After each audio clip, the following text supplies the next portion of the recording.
harka fuunee hooltiin keessan akkam hordoftoota keenya qophii keenyaarraan ministeerri barnootaa Seensi Yuunivarsiitii gosa barnootaa 4 irratti qofa hundaa'ee akka adeemsifamu murteessu kanumaan walqabatee hanna qormaataa kana irratti raawwatame koreen qoratu ministeera muummee Abiy jalatti hundaa'eera.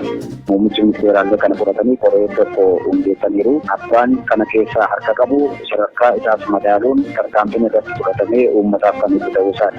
Qophii boordiin filannoo riifarandamii Sidaamaaf gochaa jiru. Hojiileen aartii Oromoo YouTube irratti akkam jiru ka jedhu irratti marii gaggeeffame kutaa lammataa. Sirriitti waliif laaluun wal deeggaruun promoot wal gochuun hojiilee gara fuulduraatti dhufan ta'anituma wal qeequrraas nu baasa jedhee yaada. Odeessaalee gaggabaaboo waliin isin biraan geenya. Angalaanaa Balay nu waliin tura. Boordiin filannoo Itoophiyaa riifarandamii uummata Sidaamaaf karooraa fi bajata qopheessee hojii eegaluuf akka ta'e beeksise. Dura teessuun boordii kanaa Aadde Burtukaan Miidhagsaa qophii itti jiran irratti miidiyaaleef har'a ibsa kennaniiru. Jalaalam Taaddasa dabalee isinitti hima. Dura teessuun boordii filannoo biyyaalessaa Aadde Burtukaan Miidhagsaa filannoo riifarandamii uummata Sidaamaaf boordichi karooraa fi baajata qopheessee hojii eegaluuf jedhan boorurraa eegalee akkaataa filannoon itti gaggeeffamu irratti qaamolee dhimmi ilaallatu waliin ni mari'atama jedhan. Marii walitti fufinsaan mari'atamuuf dhimmoonni ijoon raawwachiistota filannoo filachuu, qajeeltowwan filannoo riifarandamii yeroo filannoon itti gaggeeffamu, mallattoolee filannoo fi maal yookaan eenyuun akka bakka bu'an fa'aa ta'uu himaniiru. Iddoo raawwachiistonni filannoo 8,600 ol ta'an itti tursiifaman qopheessuu fi nageenyi isaanii akkamiin eegamu akka danda'us ni mari'atama jedhan. Boordiin filannoo kun fulbaana 7 bara 2012 qaamolee nageenyaa naannoo fi federaalaa waliin akkaataa filannoo kana nagaadhaan xumuruun danda'amu irrattis ni mari'ata. Boordichi haaromsa waajjira muummeetti eegale waajjiraalee sadarkaa naannoorra jiran 9tti gadi buusuun waajjiraalee kanneen akka haaraatti gurmeessaa jira jedhan Aadde Burtukaan. Hooggantootni waajjira damee naannoorra jiranii akkuma miseensonni boordii hojii raawwachiistuu filatamanitti bifa qaamolee dhimmichi ilaallatu hunda hirmaachiseen akka ta'u hojjechaa jirras jedhan. Ulaagaa hooggantoonni waajjiraalee naannoo ittiin filamanis boordichi ifa godheera. Afaan hojii federaalaa fi kan naannoo keessatti filatamu sana dubbachuu kan danda'u lammummaa Itoophiyaa kan qabuu fi miseensa paartii kamiyyuu kan hin taane ulaagaa tarreeffaman keessa jira. Namni ulaagaa boordichi kaa'e nan guuta jedhu dorgommiif galmaa'uu akka danda'us boordichi beeksiseera.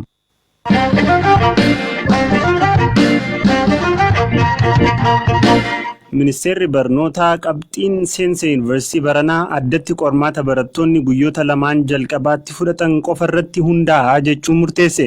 Ministeerichi har'a hooggantoota biiroolee barnootaa naannolee waliin ta'uun ibsa baase kanaan qabxii barattoonni gosa barnootaa herreega, Ingiliff, Aptituudii, Jiyoogiraafii fi Fiiziksiin galmeessan irratti hundaa'uun barattoota yuunivarsiitii galan akka calalu beeksise. Hanna qormaata kutaa 12ffaa irratti mudate kana qoratee murteen barbaachisaan akka fudhatamu koreen waajjira ministeera muummeen hoogganamu hundaa'eera. Dhimmoota kana bal'inaan akka nutti himan deetaa ministeera barnootaa Dr. Garramuu Waliiqaa dubbifneerra. Qormaatonni guyyaa boqonnaa booddee sana jechuun wiixata kennaman akka qaban agarsiisa. Keessumaatii baay'ee ol ka'ee seenaa biyyattii keessatti waan argame hin beeknetu dhufee dhibba fa'aa kan dhufetu jira. Kanaafuu akkaataa kanaan barattoonni wal dorgomanii yuunivarsiitii galan warri qormaata kana akka hin taanetti hojjetan utuu dandeettiin qabaatiin carraa takaanii cufanii yuunivarsiitii galuu. Yuunivarsiitii galanii successful hin taane akkaataa kanaan biyyatu miidhamaa, qulqullina barnootaatu miidhamaa kan jedhu. Kanaafuu rakkoo kana hiikuu keessatti immoo kan fooyyee qabu kamiin jedhamee gaafa ilaalamu qormaanni gaafa kamisaaf jimaataa kennaman warri duraa jechuudha. Warri kennaman sun tokkoffaa kompalsarii kan jedhaman Ingiliffaa fi Maatimaatiksii fi Aptituudiin keessa jiraachuu isaanii hanni achi keessatti kan mul'anne ta'uusaa qulqullina kan qabu ta'uusaa waan mirkanaa'eef.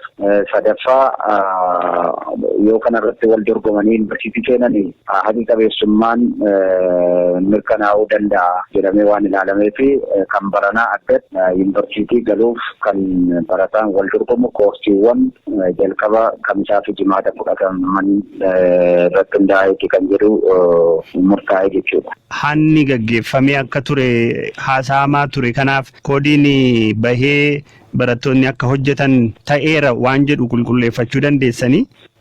Koreen waajjira muummicha ministeeraan kallattiitiin hoogganamu kan ministeera keenyallee keessaati qoree hin qabne maaliif rakkoon gubbaatii amma dakaatti eenyutu keessa ture akkamitti dhimmi kun raawwachuu danda'ame kan jedhu indipendent qaamni ta'e qorachuutu irra jiraata waan ta'eef murtoo kana faana propoozaaliin dhiyaatee muummichi ministeeraallee kana fudhatanii qoree ofii isaanii waajjira isaaniitiin hoogganamu qoree tokko hundeessaniiru. Qoreen kun har'a ibsa kana dura hundaa'ee booruu kaaseetii hojiitti seenaa akkamitti kun uumamuu danda'e eenyufaatu keessa ture kan jedhu sirriitti qoratamee abbaan kana keessaa harka qabu sadarkaa isaaf madaaluun tarkaanfiin irratti fudhatamee uummataaf kan itti ta'uu isaati asumanillee kan beeksisuu barbaadu jechuudha. Yeroo duraas bu'aa yookaan firii qormaataa irratti gaafa ifa ta'u naannolee gidduutti ejjennoo wal fakkaataan hin turre amma murtaa'e kana keessatti naannoleen hunduu gahee qabaatanii yaada furmaataa amma dhiyaate kanarratti walii galaniiru. Kana dhayyoonni tokko wanti nuti alana waan gaarii goone jennee yaadne keessaati ofuma keenya asitti murteessuu otoo hin ta'in naannolee ilaallata waan ta'eef barattoonni kan jiran naannoota waan ta'eef naannolee keessatti hirmaatanii yaada isaanii akka isaan rifileektii godhanii gochuuf godhaneera fi murtoon kun gaafa sadumaa murtaa'ullee hooggantoonni biiroo barnootaa naannolee hunduu waamamanii kanaafuu amma danda'ametti naannoleenis akka isaan beekan duwwaatu hin ta'in akka isaan hirmaatanis ta'eera. Dooktar Garramuu Liqaanii galateeffanna.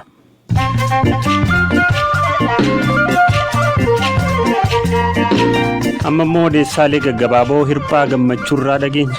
Ministeerri dhimma alaa Itoophiyaa leellaa Afrikaa kibbaatti lammiilee biyyoota biroorra qaqqabu balaaleffate. Bootswaanaa fi Naayijeeriyaan lammiilee isaanii gara Afrikaa kibbaatti akka hin imalle akeekkachisanii jiru. Saamichii fi jeequmsa lammiilee biyyoota biroo Afrikaa kibbaa jiraatan irratti qiyyaafate namoonni bebbeekamoon lagachuu eegalaniin. Weellistoonni Naayijeeriyaa fi gareen kubbaa miilaa Zaambiyaa biyyattii lagatanii jiru. Lakkoofsi namoota jeequmsa kanaan du'anis 7 qaqqabeera jedhameera. Toorri YouTube beeksisa argachuudhaaf ragaa daa'immanii eeyyama warraa otoo hin gaafatiin fayyadamuu isaatiin $170 miliyoona 70 adabame. Koomishiniin daldala Ameerikaa maatii otoo hin eeyyamsiisiin ragaa ijoollee ganna 13 gadi sassaabuun himateetu kan jiru. Kaampaaniin Google adabicha nan kanfala jedhee jira. Kantiibonni magaalota Ruwaandaa 4 fi ittaantonni isaanii 6 sa'aatii 24 keessatti aangoo gadhiisaniin ministeerri dhimma biyya keessaa Ruwaandaa uummataaf waadaa seenan raawwachuu dadhabanii aangoo gadhiisanis jedhee jira. Hoogganaan humna waraanaa Ameerikaa Mark Spencer ijaarsa dallaa daangaa Meeksikoo tumsuudhaaf $3 biliyoona 3.6 ijaarsa dallichaa deeggaruudhaaf oolu gumaachaniin. Pireezidaanti Tiraamp daangaa Meeksikoo irratti ijaaruudhaaf waadaa seenanis mormii cimaan isaa mudachuutu yaadatama. Galaana oduun sa'aatii kanaaf qabadhe isaan kan.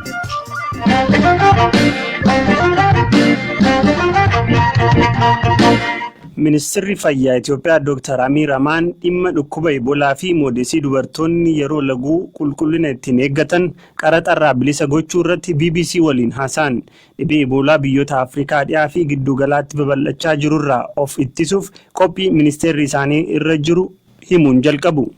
We start our preparation for Ebola, not for this terrible. Nuti Ebola ittisuudhaaf qophii kan jalqabne weerarri giddugala Afrikaatti erga uumameen booda miti. Yeroo baha Afrikaatti mudate ogeessota fayyaa 100 ta'an gamasitti erginee turre. Kaayyoon isaa immoo biyyoota dhukkubichaan miidhaman deeggaruu fi muuxannoo qooddachuu ture. Amma dhiha Afrikaatti dhukkubicha akka haaraatti yoo dhalatu garee yeroos hundeessine akka haaraatti caasessine hojii jalqabneerra. Ogeessoti kunneen buufataalee xiyyaaraa Boolee, Direedhaa, Maqalee fi Baahirdaaritti akkasumas iddoowwan daangaa 28tti hojjechaa jiru. Namoota giddugala Afrikaa irraa dhufaniif hordoffii addaa guyyaa 10 turuu ni kennina. Finfinnee fi kutaalee biyyattii biroo iddoo mallattoon Iboolaa mul'atetti buufataalee fayyaa yeroof tajaajilan hundeessineerra. Dubartoonniif shamarreen moodesii yookaan paadii yeroo laguu qulqullina eeggachuuf isaan gargaaru argachuuf mirga qabu jedhu Dr. Amiir. The sanitation part is as a ministry and as individual, I really believe that it's akka ministeeraattis ta'ee akka nama dhuunfaatti dubartootaa fi shamarreen moodeesii yeroo laguun dhufu itti fayyadaman argachuun mirga isaaniiti jedheen amana. Warra bituu hin dandeenyeef tolaan raabsuunis ta'e gatii moodeesiiwwan qulqullinaa madaalawaa akka ta'an gochuun itti gaafatamummaa mootummaati. Ijoolleen dubaraa sababiiwwan barnoota isaanii akka addaan kutan taasisan keessaa yeroo laguutti moodeesii qulqullina eeguuf gargaaru dhabuu isaaniiti. Dubartoonni baratan jechuun dhaloonni fayya qabeessa ta'e uumama jechuudha. Kanaaf moodeesiiwwan akka salphaatti akka argaman gochaa kan jirru. Hojiin inni duraa biyya alaa gara biyyaatti yoo galan qaratni akka ittiin kafalamne gochuu yoo ta'u, lammata immoo tolaan akka kennamanii fi gatii gadi bu'aa ta'een gabaarraa akka oolan gochuudha. Kanas pirezidantii biyyattii Saalawarq Zawudee wajjin hojjechaa jirra. Bara haaraa dhufu kanattis nuuf milkaa'a jennee abdanna.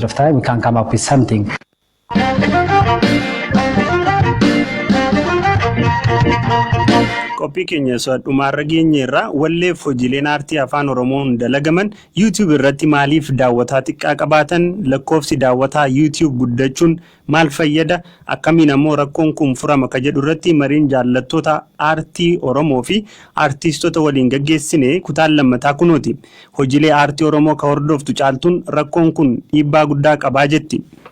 Hojii aartii Oromoo beeksisuu irratti dinqisiifattoota bira qaawwa jirus ni kaafti. Keessattuu sirbi Oromoo waan viyuu hedduu qabaanneef warra abashootaa sirraa fuudhanii si dalagsiisuu hin barbaadan. Biizinasa wanti kuni kanaaf jarri nama sila viyuu hedduu qabaatuu fi irraa fuudhanii hojjechuu barbaadanii jecha uummanni saba Tigiree saba miliyoona xiqqaati nurra. Boonni isaanii garuu hundi isaanii viyuu biyya sanitti dorgommii qaban, viyuu hedduu qaban. Nuyi ka sabaan bal'aa tuubii fi feesbuukii namni akka kenna fayyadamu jiru artistoonni kenna garuu viyuu 1,500 caalaan qaban. Kuni hedduu nama qaanessa akka sabaatti. Sirbaan ijoollee fuudhanii daawunlood godhanii feesbuukii gubbaratti poost gochuun illee kunillee dhiibbaa qaba.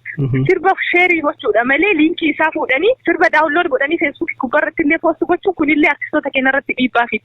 Hanqina gama dinqisiifataa aartii Oromoon jiruun dabalataan garuu aartistoota keenya biras hanqinni jiraa jetti caaltuun. Hanqinni artistoota keenyaa miidiyaa irratti as bahanii piroomoot gochuu ofii wal beeksisuu yoo Galaanaa sirba baasu Hacaaluun isaa beeksisuu Hacaaluun sirba baasu Jaamboon isaa beeksisuu wal jalaa fuudhanii hasarsanii waan kan waan tamitti ol dabarse eegasiin booda waan piroomoot gootee dura hedduu eegame waan kun maaliin ka jedhu namni hundi seenee ilaaluu barbaadaa jechaadha. Kanaaf artistoonni keenya tokkoffaa gurmuu isaan hanqataa isarratti immoo piroomooshinii hojjechuu irratti sooshaal miidiyaa hedduu itti fayyadaman. Hojii koomeediin ka beekaman Taakkeef Buzeen ammoo ummatichi ofitti akka deebi'u dhaamu.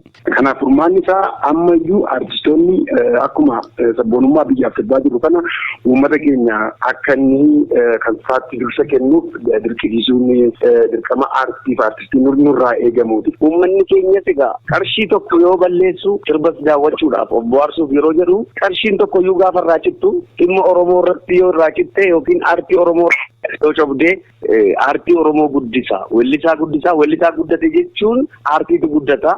Kilippiiwwan wallee afaan Oromoo qindeessuun ka beekamuu fi BBC Afrikaaf ka hojjetu amansiisaa ifa lakkoofsi namoota hojiilee aartii Oromoo daawwatanii YouTube irratti dabaluun maal fayyadaa gaaffii jedhuuf yaada kana nu kenne. Inni jalqabaa tokko lakkoofsi YouTube irratti ilaalamu dabaluun akka beekumtii argatani kan godhu namni hedduun amma malaalu beekumtiin artistiin sun qabu yookiin immoo weellisaan sun qabu ni dabala jechuudha. Inni lammaffaanii fi haala marra jirurraan kan wal qabatee ka'u madda galii waan ta'eef jechuudha. Akka beeksisni viidiyoo kee irratti gadhiifamu ni ta'a sun hojumaata addaa ta'e ni qabaata YouTube keessatti malee akka namoonni jedhan yoo namni tokko siif ilaale doolaara tokko argatta jechuu miti. Yoo warra biraa wajjin wal qabnee ilaalle biyyaa ba'anii guyyaa hedduu fudhatanii kilippii tokko waraabanii ni hojjetu. Sanaa fi kilippii Oromoo gatii gadaanaadhaan otoo Finfinnee irraan fagaatiin achi baatee guyyaa tokkotti waraabdee hojjettu wajjiniin wal bira qabanii madaalchisuun hin danda'amu jechuudha. Kanaaf sirriitti waliif laaluun wal deeggaruun piroomoot wal gochuun hojiilee gara fuulduraatti dhufan ta'anituma wal qeequrraas nu baasa jedhee yaada. Dhaggeeffattoota keenya sagantaa keenya goolabuun dura hirphaan odeessa tokko irra ni buusa. Lubbu baraartonni kaaba Bahamaas iddoo rooba bubbeedhaan makate guyyoota muraasa dura hubee keessa qaqqabaa akka jiran kan isaan kaasanii Hurricane Dorian lubbuu namoota 7 kan dabarse yoo ta'u qarqara baha Ameerikaa ammas sodaa ittuumee akka jirudha kan kaafamaatiin jiru. Galaan. Ayyeerba ulfaadhu dhaggeeffattoota keenya qophiin har'aaf jennee qopheessine kanumaan gaammaatti hordoftanidha. Odeessaalee keenya guutuudhaaf marsariitii keenya akkasumas fuula feesbuukii keenya daawwadha. Qophii kana kan isin biraan gahaa ture Angalaanaa Balaa akka qopheessite Firaa'ol Balaayii waan hordoftaniif galatooma horaa bula.